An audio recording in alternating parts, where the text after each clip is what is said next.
It started back in 2001. I was diagnosed with Hodgkin's lymphoma. I went through chemotherapy, radiation, and all of that. In the next year or so, I was diagnosed with type 2 diabetes. Through all of that, of course, I was overweight. I weighed during cancer treatments, I want to say I was around 290 pounds. I was always told no more than 3 ounces of meat because I loved meat. So they're like, yeah, a deck of cards, about 3 ounces. That's all you should have per serving. This carnivore diet definitely changes things as far as being able to have children.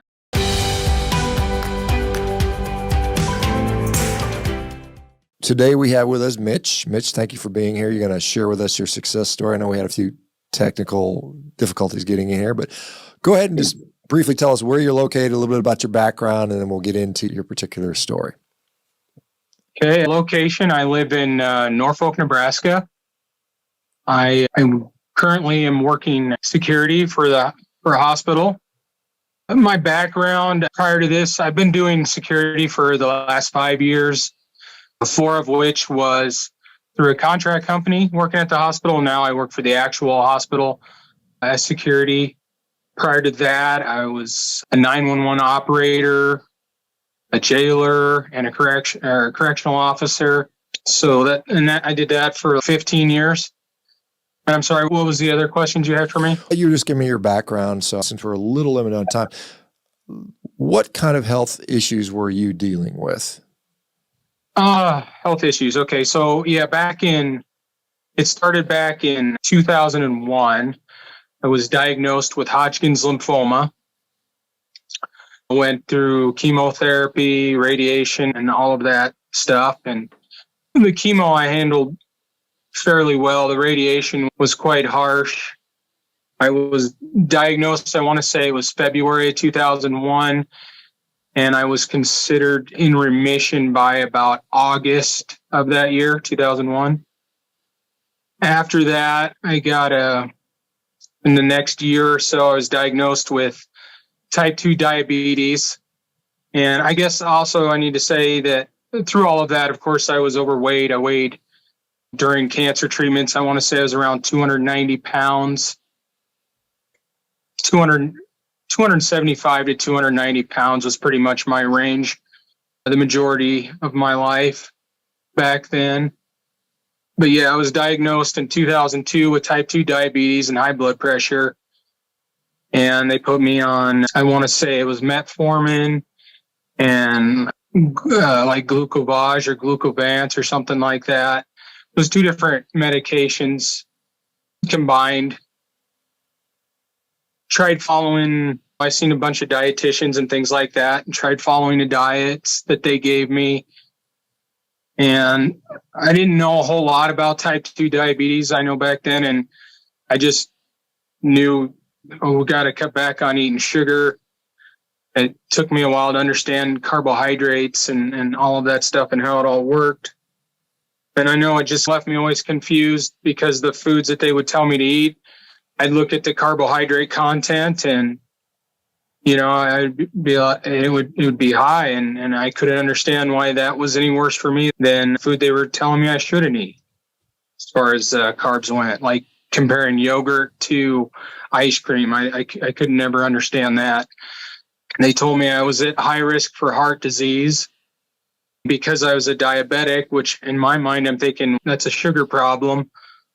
And they were telling me I got to eat low fats. And I just remember being very confused and never really understanding what it was they were trying to tell me, but trying to follow it and doing the low calorie diets, the exercising and all those things. And I would, like a lot of people, I'd lose weight, gain it all back.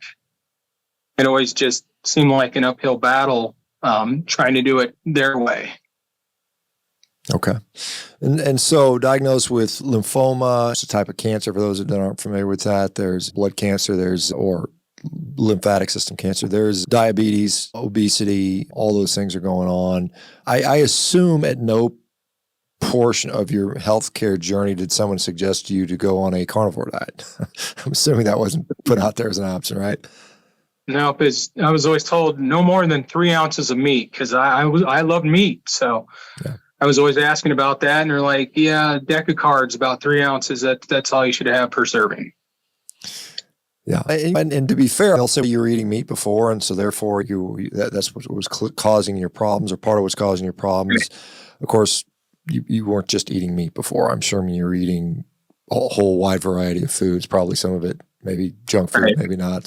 Where were you? At what point did you decide you were going to change your diet to a more carnivorous diet or a carnivore diet or a low carb diet or a keto diet, whatever you started with? What was it? What was the straw that broke the camel's back that said, I'm just going to do this other thing?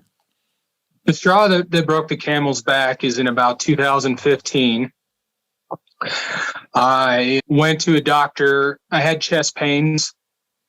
Went to a doctor, ended up going to a specialist, heart specialist. They call it like a cath or whatever, where they go through your artery and check your arteries out and all of those things. And that day, and that would have been February 2015. But I remember that day, the doctor said, "Oh, yeah, when they woke me up, we're going to be taking you to Omaha for emergency surgery right now." And they said stents weren't going to work. They said they were going to have to do the bypass surgery. And so I went down and I did that. And that's a huge process, the surgery and everything. And to keep the story short, just basically after coming to and trying to take care of myself again, they decided that my diabetes was bad enough that I needed to start taking insulin through all that process. And that was all new to me. I had to learn how to stick a needle in my stomach and all of that stuff, which wasn't easy, but they said I had to, so that's what I did. And basically, as I'm trying to recover and get my health back and everything, I'm trying to diet again, the low-calorie stuff that I had been successful at losing weight with in the past. The only problem is now I step on the scale and I wasn't losing weight. I was gradually gaining weight. And I'm like, that doesn't make any sense to me. And so I decided then and there that it was time to start researching things. And so I go online and started listening to things on YouTube with different doctors and different professionals and things talking about diets and stuff. And one of the first people that I came across, she's passed on now, is Sarah Hallberg.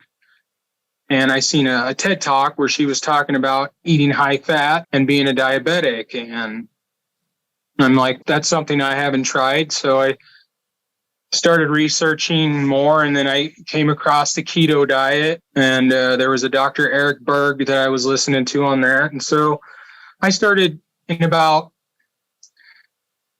I want to say it was in September 2017. After struggling, I started to try this keto diet thing, doing it all on my own. I didn't have any books or anything, just going off of watching videos and whatnot. But I noticed it mostly out of convenience. I work a lot of hours and things, and I have a lot of time to cook. I was mostly just already doing the carnivore diet then already. I'd just throw some bacon and eggs together, eat it, and go to work. And I was eating like usually only about once a day. It's all I had time for. And I'd come home maybe sometimes after working all night, grill a big old steak before I went to bed, something like that. And by about 2020, after watching your videos and Dr. Ken Berry, I just started just going completely all carnivore. And nowadays, I mostly, I guess, like the Lion diet, except for still trying to break drinking coffee. But other than that, it's just mostly beef, salt, and water now. Going back to the bypass you had this coronary artery bypass grafting done. I don't know if they take a saphenous vein out of the leg or radial artery out of your wrist. This is obviously huge operation, huge procedure. What did they tell you then at that point? They said, we want you on a low-fat diet, blood thinners, statin drugs, things like that. Was that the treatment that was offered or prescribed? Yeah, I was on a whole list of medications, and I don't remember anymore. I know there was a beta blocker in there, and blood thinners, and of course, take your baby aspirin every day, and on things to help remove fluid off of me. I know I had a lot of fluid buildup at that time, basically from the surgery. I think that's part of the surgery because I want to say I weighed at the most after that surgery, like around 315 pounds. And then eventually that did come down to about 285, which has always been my norm for weight. How tall are you? I'm about 5'10". Okay. So Shrunk a little bit in my old age, but. And how old are you, by the way? I'm 45. You're not old, man. Anyway, but I mean, I've been through a few things, so I feel old. You got a lot of mileage on. You've already had a heart surgery, cancer, diabetes, so you got a lot of miles on you. All right, so when you went on insulin, did you notice like your blood glucose control was better? Did you bring down your blood glucose a little bit as you were losing weight, or what was going on with that? Just being put on the insulin, it never really seemed to make me feel, I don't know, like it was just hard to control.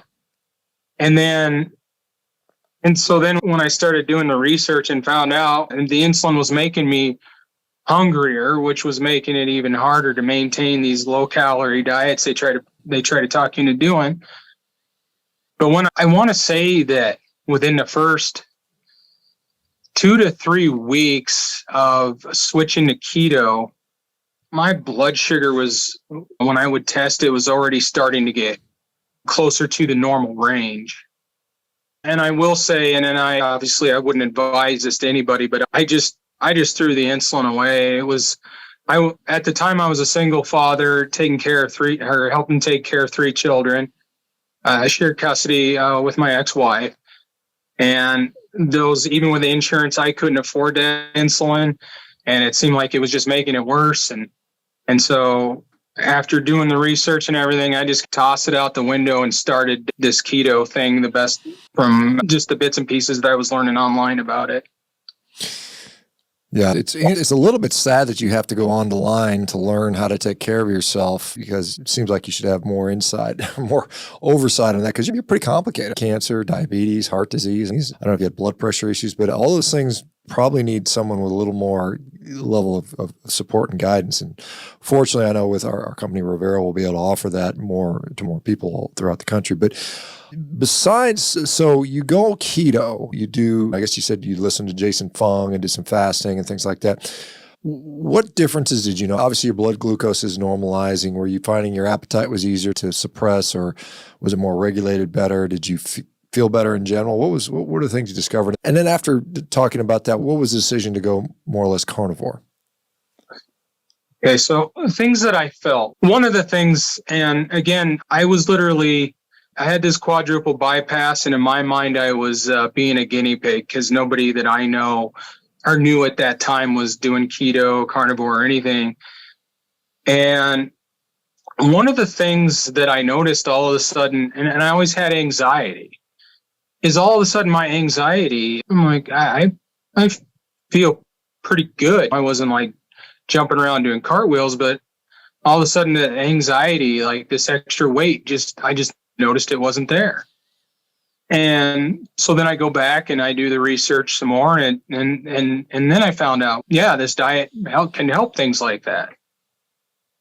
And as far as the keto and switching over to carnivore, it was just doing more and more research. My keto at first I was just eating fat, so I didn't think of anything about maybe nuts weren't a good idea or seed oils weren't a good idea. I'm like, okay, fats, we'll go with that. And it was just gradually over time learning and trying to fine tune it that led me down the road to carnivore. And I also just noticed that as I continued to do that, I kept getting more and more energy and just feeling way better health-wise. I noticed, and I don't know if one thing has to do with the other, but I noticed that I didn't get sick as often as other people either. I wasn't catching colds or anything like that. And I work in a hospital in security. I'm around sick people all the time, people sniffing and sneezing. And if I do catch a cold, it might be for a half a day and then it just goes away. I don't know if that has anything to do with the diet or not, but I would say at least the good health part of it is whatever is making my immune system be able to fight this stuff off a lot better. probably definitely the diet is not hurting it. But yeah, I guess overall, I just feel more healthier at 45 than I did at 25 when I was still trying to recover from chemotherapy and all that stuff.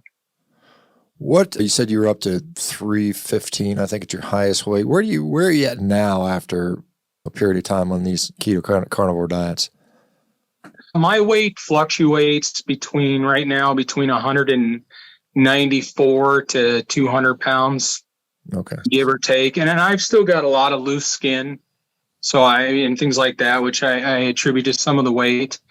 But yeah, that's pretty much, and I maintain that now for about a year. So basically about 120 pounds down from the peak weight. So that's pretty impressive for sure. And what about your diabetes? Have we looked at a hemoglobin A1C or blood glucose in recent times? Yeah, as a matter of fact, I just had that check last month and my A1C was a 4.9.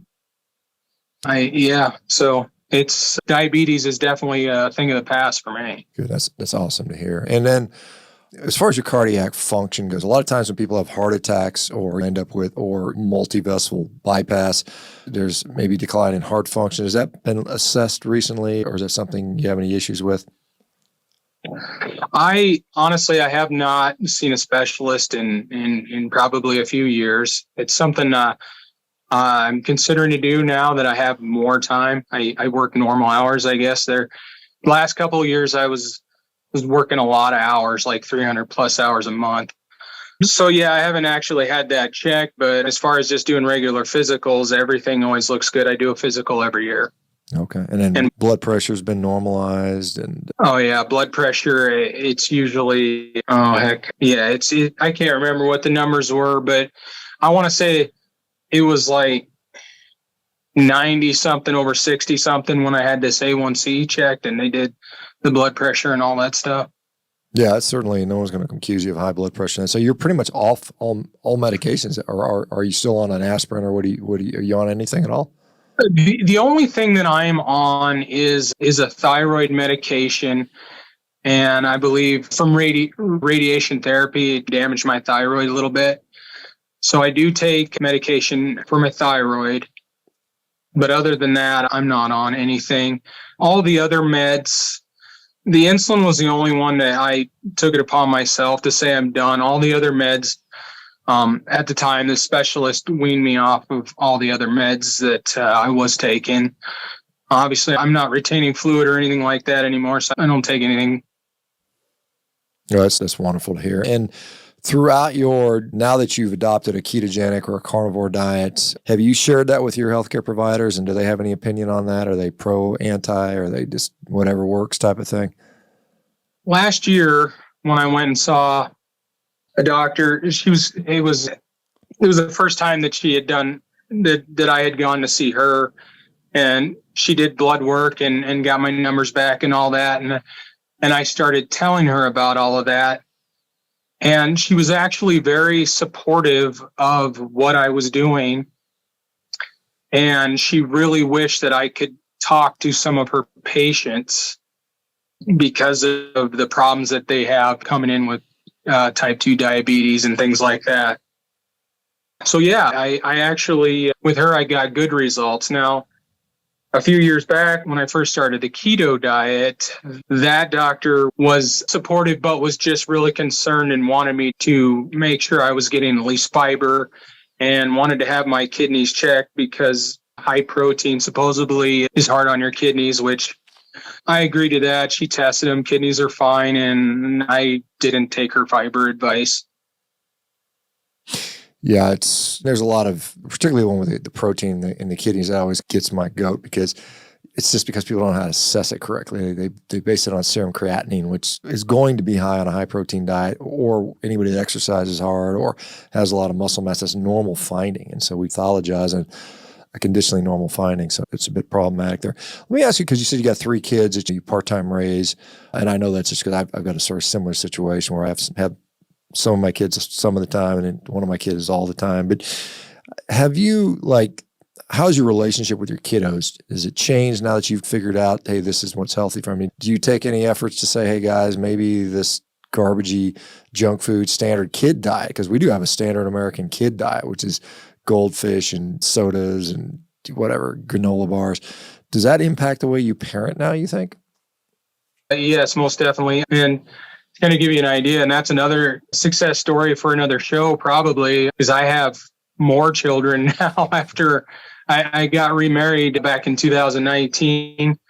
And my current wife, she had twin boys previously, and that was a blessing for her to even have those. And she was having troubles having children, and I hadn't had any more for quite a few years. To give you an idea, my kids range, I have twin daughters that are 23 now, and my youngest daughter is going to be a year old this month. But this carnivore diet definitely changes things as far as being able to have children, I guess. Because like one of the things with Hodgkin's lymphoma, I was told that I wasn't going to be able to have any more children. And that was pretty much right for several years. But anyway, how it affects my parenting, I think my family thinks I'm crazy because I'm constantly talking to them about this diet and telling them, about all the bad foods out there and how it's just and a lot of it's not the same as it was when I was a kid. And again, that's a whole nother side story, talking about products like soy, for example, and stuff. But with my kids, for now, my youngest ones, we're doing basically whole foods diet. They're eating some vegetables and they're eating some fruits and things like that. They go to public school, and you got that to contend with and stuff. But there are some days where all of us we'll just go out on the grill and we're all eating burgers and steak and things like that. Except for obviously my 1-year-old, but it's we're definitely trying to keep the kids involved in it. The 1-year-old's not woofing through steaks yet, huh? No, not yet. She wants to, though. She watches Daddy eat. There's a me. You'd be surprised. These little babies, you give them a ribeye bone, a little meat on there, and they pick it up and gnaw on it and teeth on that. So it's interesting to see, keep an eye on them so they don't try chewing on the bone or whatever. But so as far as, like I said, you've been working at the hospital doing security. Did anybody witness your transformation? Was there anybody that's around and said, hey, what are you doing? Look at all the weight you've lost and that type of stuff. Oh, yeah. Yeah. So when I started, like I said, with the contract company doing security, it was back in, I think I went to the hospital in 2017. I started working there. And so I would have weighed, all of 285 pounds starting with that staff. And I had tons of people just asking, what are you doing? And back then, of course, it was the keto thing. And now, and it's funny because they'll have food all the time. Different things will get brought in and stuff. And they'll ask me, or they'll say, hey, there's this or that back there in the break room. And then they'll roll their eyes and be like, we know you're not going to eat any and stuff. And I don't know. It's just weird, especially in a hospital setting, that they're seeing the results, but they're still believing the way they were taught, kind of thing. It's really complicated. I just want to say, look at me. How do you argue with that? And I don't know. And also, I wanted to go back to like work insecurity and things like that. Because of this diet, I feel like I'm more successful at that job just because it brings calmness to you. When things are amping up, I don't get amped up. I stay calm, and I can usually negotiate a lot better just because of this diet. I know it's because of this diet.